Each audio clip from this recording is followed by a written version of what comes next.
Hello, thank you for coming, and I hope you've had a really interesting day so far. I have, and you're looking forward to everything.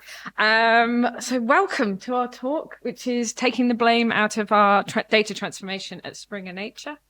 I'll leave. Hi everyone, my name is Charles Kubicek. My title is Director of Data Enablement, but I identify as an Agile software person. And I'm Victoria Wiggins. I'm a process nerd. I started out as a developer and then worked in a variety of different delivery and coaching roles. And then for the last few years, I've been working in this new little department as now the Director of Data Transformation. It's a new department coming into Springer Nature to try and change how we work, to use more data to derive more value and make science better. Springer Nature, if you haven't heard of it, is a scientific publisher. So what we do is people send us papers, they send us raw science. We send it out to other scientists to verify and validate that it is in fact really good science. And our mission as a company is to accelerate solutions to the world's most urgent challenges by getting science reputably checked and published so that people can really access accurate information and build on that. So coming into that as a new department, SN Data, we've been spending the last 5 years trying to work with far more of the business than we ever have before. Marketing, sales, finance, parts of the company that normally in software development you just tangentially know exist. And we need to be more effective working at this larger scale with more people. And we found that the tool that we're going to introduce today is really good for that. So first, I have a question for everyone in the room. Have you ever found that other people are sometimes really annoying? Put your hands up if you've ever found other people annoying. Aren't other people annoying? Aren't other teams annoying? Can you put your hands up if you've ever found there's another team you work with and every time you dread it slightly? Yeah. Have you ever found yourself thinking, deep down, their thing's rubbish. It doesn't do what I need. Why'd they build the thing I'm building? Don't they know that's what I'm doing right now? They're duplicating my work. I could have done that better. Why aren't they starting on my thing right now? They should have known exactly what I need. So underlying all of this is blame. And it's a thought pattern that we can get into. And I'd like you to ask, I'm going to ask you another question right now. Is blaming others helping you? Because I'm going to say, I'll go out on a limb, as cathartic as it might feel, getting into these thought patterns and when we blame others actually stops us getting what we need, even when we're right. Actually, the fact that we're right doesn't matter. Being right isn't helpful because we can't actually tell the difference between being right and feeling right. The difference we have between a fact, holding a fact in our head, and the feeling we associate that, which is actually an emotion called certainty, we experience as almost the same thing. Now, this is fine when you have all the facts, but we don't a lot of the time. And when we have strong feelings, or if we're tired or stressed, we're angry, we're disappointed, disgusted, there is a trick our brain plays on us where it makes us feel more certain about the facts we hold. So when we disagree with people, we become more certain. We hold more of that emotion certainty. Blame makes you feel you're right, but it doesn't make you right. It also, when you're feeling this feeling, cuts you off to new data. You stop looking around the room, and this doesn't just help you detect that you might be wrong. It also helps you detect how the other people are responding to you. So you actually stop being able to work with other people. Being right, by its very nature, polarizes the situation. If I create a space where I am right, I have created a space where someone else is wrong. And we are very, very good at detecting when people has put us in that wrong space. That makes our ego trick too. We are also hijacked by our emotions. Both parties, us versus them, are now in a win-lose situation. That we've ruled out all the options where both of us could work together against a problem. So what can we do about this? We want to unhijack our brain. short this little circuit, find ways of taking the emotion out, get everyone clear on the facts, and increase our chances of success. So we've been practicing this tool of shifting ourselves from us versus them to us and them versus a problem. And there's great news, because some of you already do this automatically a lot of the time, maybe not all the time, and you might be using lots of tools to help structure this already. Most autonomous teams already practice something that came from systems thinking originally, a just culture, blame-free, blameless, or no blame. Is something that lots and lots of teams have internally with their own team, but also with other teams that they collaborate with. So what does this look like? And then we can see if it's something we can scale. So no blame culture came out of industry, avionics, and healthcare. This is one of the things where in the 90s, there were really high risk industries and mistakes here can be fatal. So they set out to minimize risk. They collected lots and lots of data about different incidents, and they found that the way to maximize learning, if you maximize learning, you minimized risk. No blame cultures were environments where the focus was shifted away from individuals and finding fault, where mistakes were embraced as opportunities to get stronger and learn. And people sought to understand not just how the system had resulted in something happening that was wrong, but how incomplete or incorrect information had flowed across the system. They managed to shift from blame to learning. They also found that not only did they learn faster and get better outcomes, when these systems, when these assumptions were not in place, and they later looked back at what happened, information had been hidden in places where they felt there could be blame, and opportunities to avoid major incidents had been missed. No blame culture just reframes the whole thing to say, people always do their best given the information they have access to, the systems they act within, and the current processes that are set up. Lots of the tools that people use sort of relate to root cause analysis. So double loop learning, these you might recognize this as retrospectives.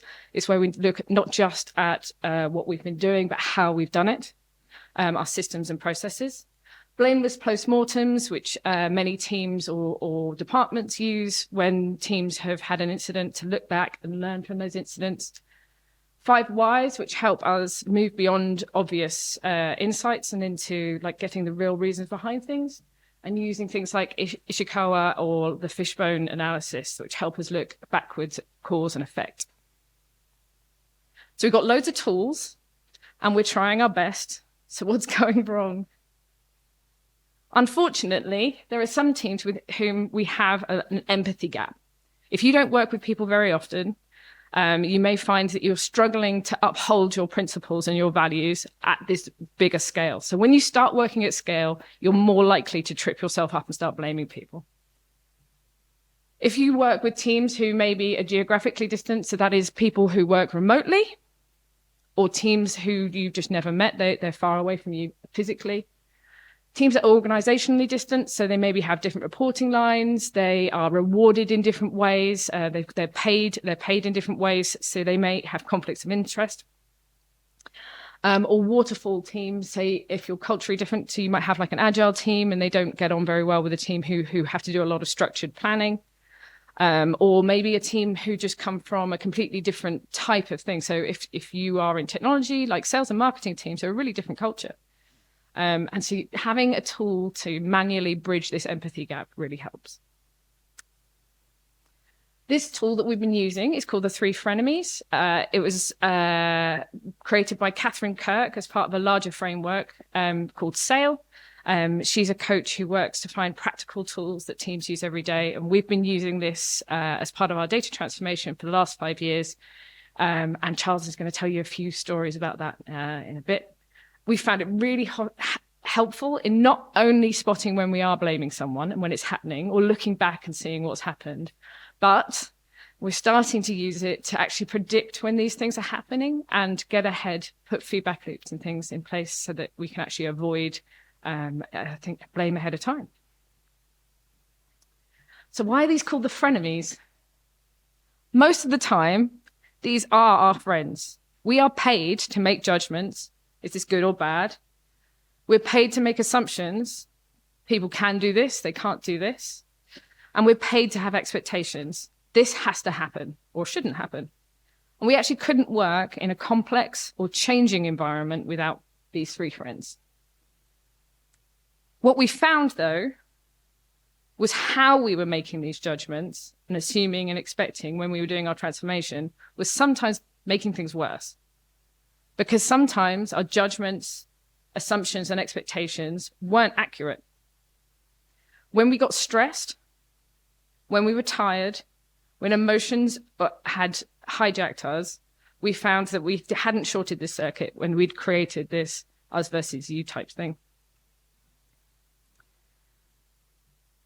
So in our neutral state, if we want to reach a goal or an ideal, we need to set that out. We have to have a judgment about what a good goal might look like.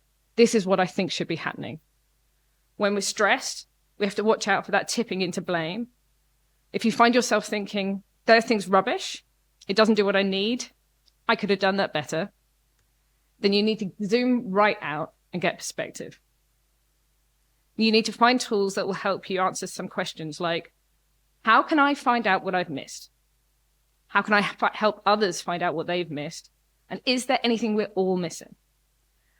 You won't know until you do this what you are missing, but we've found out that sometimes teams who we thought weren't as working as well as we thought we would in their position had really hard deadlines and intense pressure, had spiraling tech debt, and changes had become impossible. Team leaders were often out ill, or there were team members missing, and they had no direction.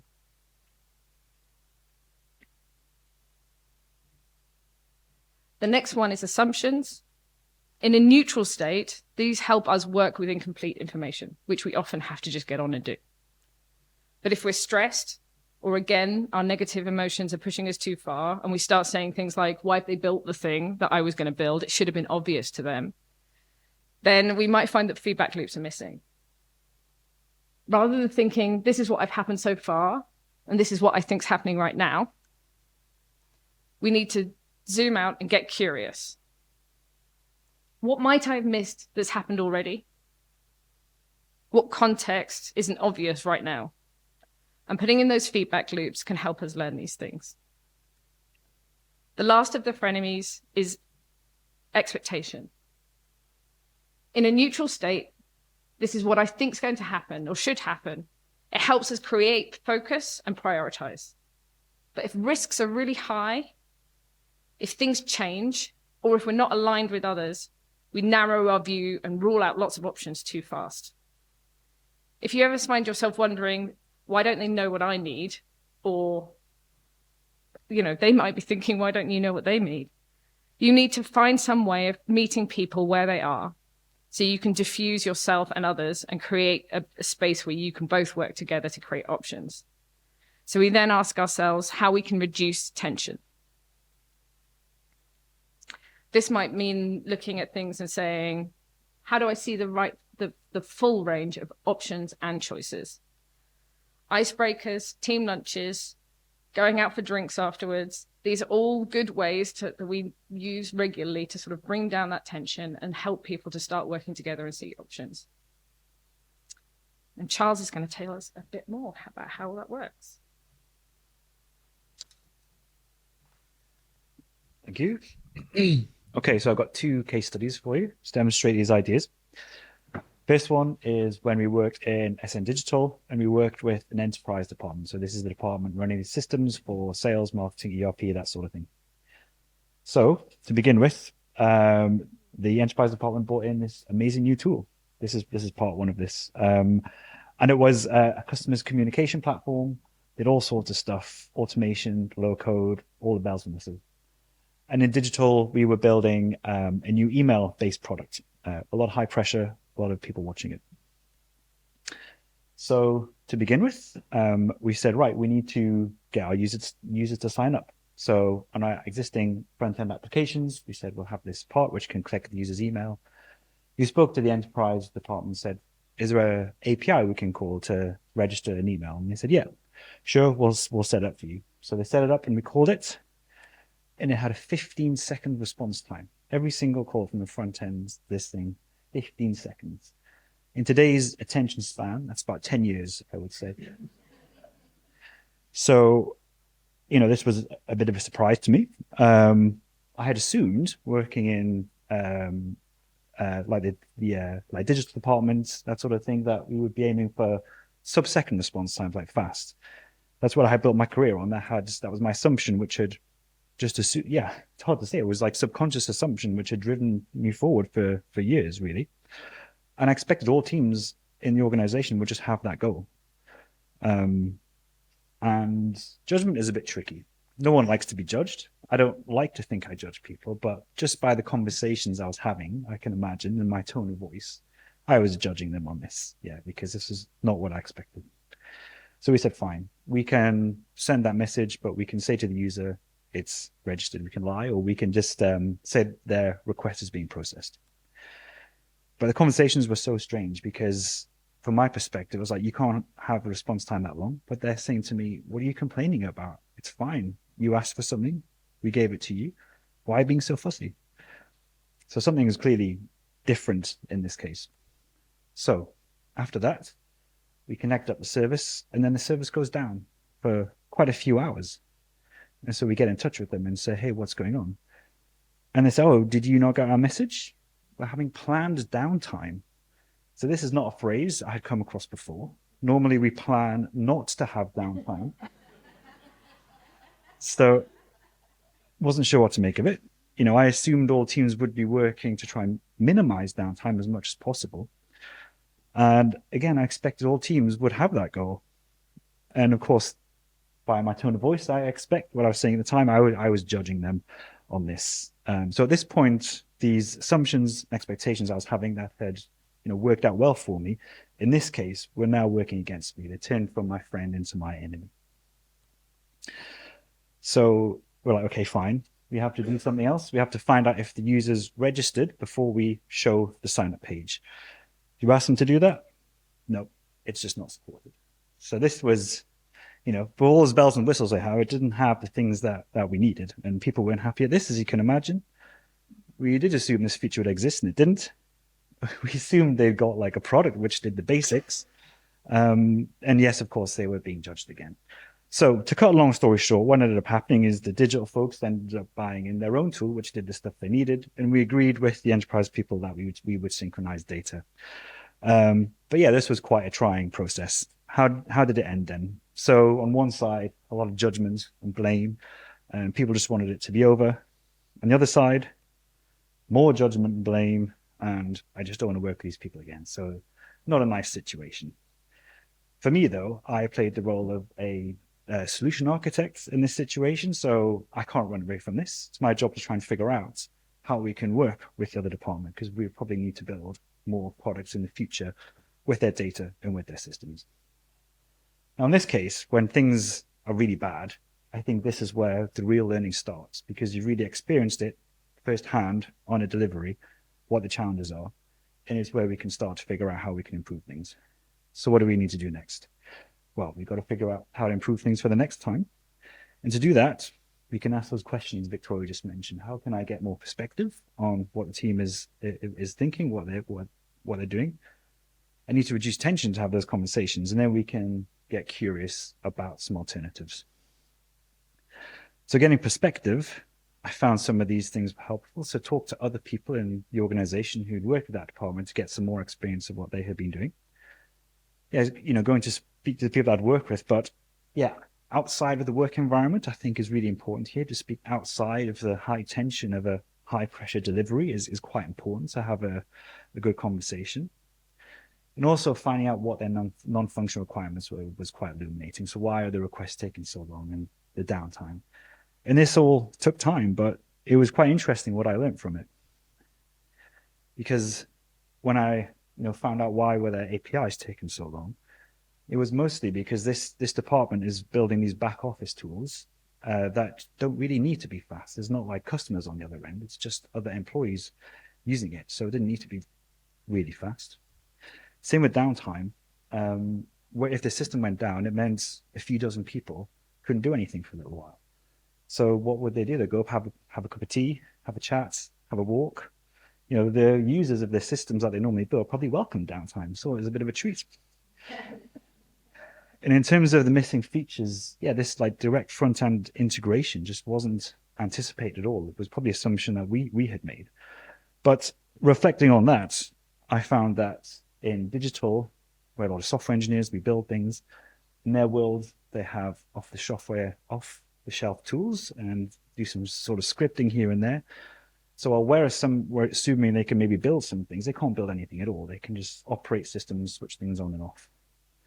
And I found this culture, I don't know what it's called. I call it order taking, but it's almost like you kind of write your like request in a ticket, it goes off to them and they do it. There's no conversation around what problem you're trying to solve, who you're trying to solve it for. Those types of discussions we're used to just didn't seem to happen. It was just, when I asked, can we have an API? The answer was yes. Can we do this? No. And that's all that was. So that made it quite difficult. I assumed there would be something else. So with that perspective, we can maybe reduce tension. So when I talk to them, ideally, yeah, we want to have a good quality conversation. Now, I think in order to reduce tension, you need that perspective that I talked about before, because without it, I found myself having a conversation, but in the back of my mind, I'm thinking, we were right, weren't we? All along, you guys didn't really know what you're doing. And if you're thinking like that, then you haven't got enough perspective, I think. So I think you have to go and do that first. But now once we have enough perspective and we reduce some tension, then we can get curious. And I found myself with a very different set of questions after this. It's like, how can we have better conversations with this department instead of this order taking approach? Could we even do the vendor selection together if we're looking at new tools? Could some software engineering be useful? Is there some APIs we can build on top of those systems? And is there anything we can do about these silos we have? So that's where part one ended. Part two is the data transformation program that Victoria talked about. So now I'm in a slightly different role, but working with the same enterprise department.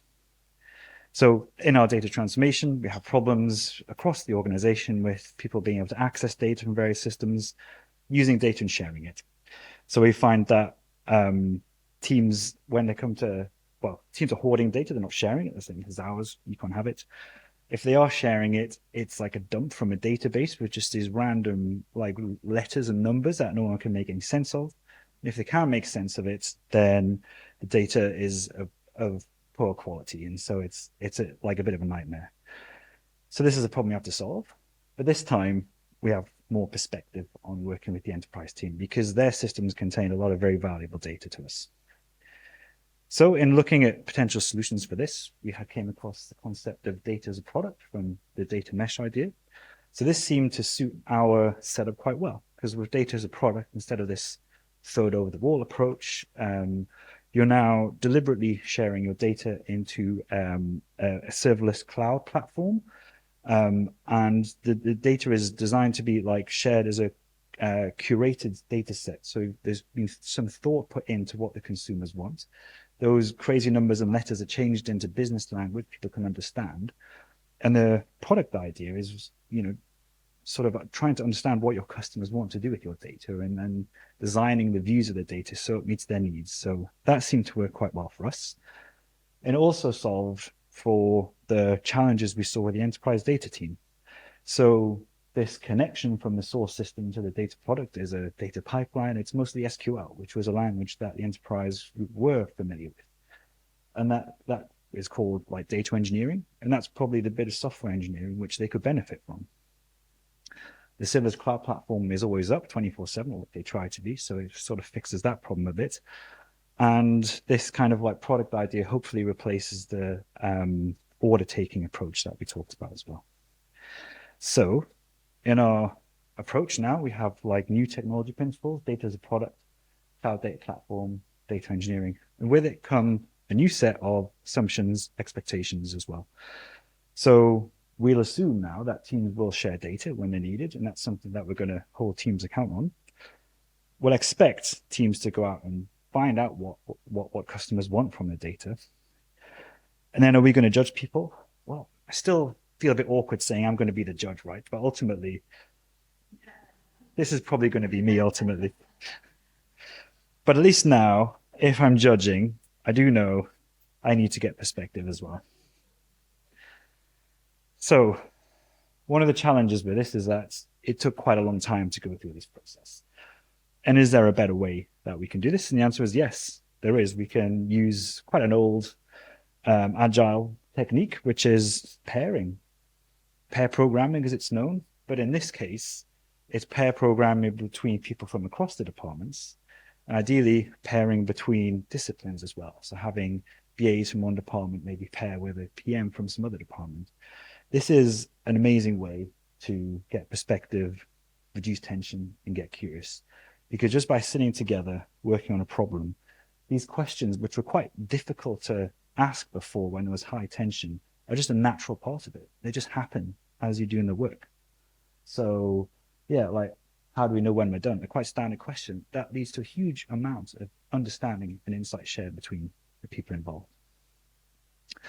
So, yeah, I think pairing is one of the ultimate manifestations is the shift from us versus them to us and them versus the problem, which is what you're doing. And you're doing it all the time, getting curious together. It has a built-in knowledge sharing and perspective sharing. And the people involved can learn like new skills in a collaborative environment. And this is how we brought like our agile practices from software engineering to data engineering and taught different people in our organization about it. It does take time to get to pairing. You have to have done the work of perspective and reducing tension first before it starts. But once it does, it's very valuable. We did this through a combination of things like merging teams, secondments from either individuals into other teams or groups of people going into other teams to help deliver something. And so how did this end then? Well, it doesn't actually end. This is just what it is. So we start somewhere, use some actions, we get some results. We like keep on doing that. And then after a while, that kind of reveals our judgments, expectations, and assumptions. And we can ask ourselves, are they working for us or working against us? If they're working against us, then we can employ these other tools to get perspective, reduce tension, get curious, and then alter what we're doing, which is what I end up having to do here. So that's the first case study. The second one is us working with a team we had worked before. So this is digital meets digital. So in this case, we had a team who we used to work with that runs some services, some APIs, and they have a lot of really interesting data that a lot of people wanted to get their hands on. So some people got it through the API. There was this gray market of data extracts that were lying around people were using, but we said, no, none of this. We're going to assume that you're going to be building a data product, so you need to go and build one. So they said, fine, whatever. So yeah, this is the idea. They have the source system which saves to a database. A database then connects to our data platform. The data is transformed into this data products, and then people can get their hands on a trusted version of that data. So before this, looking back now, we expected some very familiar ways of working, including pairing, because we worked with this team before. We assumed our data product concept was well understood by them and everyone. And we expected the same familiar, smart people who are friendly and curious. Basically, it would be a walk in the park. Was it a walk in the park? It was fine. It wasn't bad. The work was completed. It took a lot longer than we thought it was going to be, but the consumers of the data product weren't happy at the output. So we went to figure out what had happened. So yeah, we assumed that the team would be curious. We expected them to create the right data product. They were judged by their customers. And what we found was a smaller, more overloaded team that didn't really have the headspace to be as interested and as curious as maybe they might have been before. So our insight was here, when we got curious, was how can we lighten the cognitive load on teams like them? And so that's work that we started to do. How can we build our data platform to take on more of the work and have less for them? Another mismatch we found is that we assumed that our data product concept was well understood across the company because we talked about it all the time, including at this conference, all over the place. And we expect them to build the product that was needed. But there was judgment, but it was coming from them onto us saying the ideas aren't working. So we went and figured out what was going on. And we found that, yeah, there were some edge cases in their data that we hadn't really thought of before. Their data had an interesting sort of sell-by-date concept where, people couldn't use it after a certain time. We hadn't really baked that into our ideas. So we thought, okay, we need to go and improve what we put in our data contracts to put some responsibility on the consumers. And that's what I'm doing on Tuesday. So how is it? Yeah, it's kind of what I explained before. We do some actions. We observe what judgments are we making, what expectations, what assumptions, are they helping or are they hindering? And then we can go and investigate if we see that as a problem. So I'll hand over to Victoria for recap. Thank you, Charles. Hopefully that's brought to life some of what I very quickly went through at the beginning. So as a recap, we always have to use our judgment. It's our job. We have to make assumptions. We cannot be stuck in analysis paralysis and just want to know everything and never move forward. We need to have expectations. And if we don't, we can't prioritize, we can't focus, and we can't move things forward. We wouldn't be able to deliver ourselves in any part of our life without these three friends. But we need to be able to sense check when these assumptions, judgments, or expectations aren't helping us, if they don't match reality. And if we don't constantly have those feedback loops where we're looking and examining what we are judging and assuming and expecting, then we can't shift things forward, and we're likely to run into some situations where either people are blaming us or we're blaming them. If we want to work really well with others, especially people who you're not used to working with, where there might be not a cache of empathy. And in a more hybrid and remote world, this might turn out to be everyone. People who you used to sit next to in the office and work really well with, now you may only bump into every now and then at a work party. These things degrade. They might not have the trust and understanding of what you're doing every day that they once did. So where those relationships may have degraded, you have to invest in them to be able to work well together. And this involves us stopping and getting perspective, thinking about what we might have missed, what others have missed, and what everyone's missed, getting curious about what's happened already and what's happening right now, and reducing tension so that we can start to stop, take a minute, and see what options maybe we've ruled out too quickly, and create new options together. And that will help us move forward and create a better future, deliver better together. Thank you.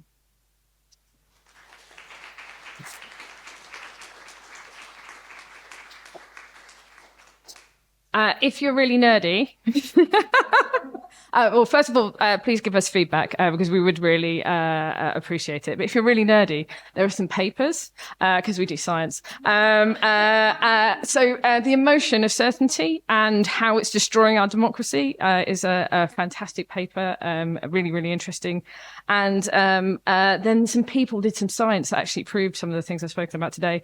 So this is the role of disgust, which is one of those strong emotions that triggers us into this and tricks us from this like system one thinking into system one thinking, which is heuristics and using our biases rather than like really thinking about problems, which is quite slow and painful, and we avoid doing at all costs. But that's what we need tools for. So if you want to learn a bit more about that, that's the second paper. Yeah, we are nerds. Thank you again.